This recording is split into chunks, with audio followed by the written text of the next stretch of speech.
In today's video, I'm going to show you how to print pictures from phone at Walgreens. Start by opening up the app. Next, at the bottom, switch to the Photo tab. Next is click on Prints. Now select photos from your device. Give the app the permission to access your photos. Next is pick the pictures you want to print. Now here, start picking your paper finish if you want glossy or matte, and also choose the size. You can also crop your photo and adjust the quantity.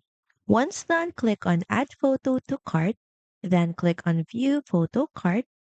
Now review the details of your cart before you proceed to check out and add in promo codes if you have any. You can pick it up for free and get it the same day, or you can also choose your order to be shipped out for about 1 to 3 days.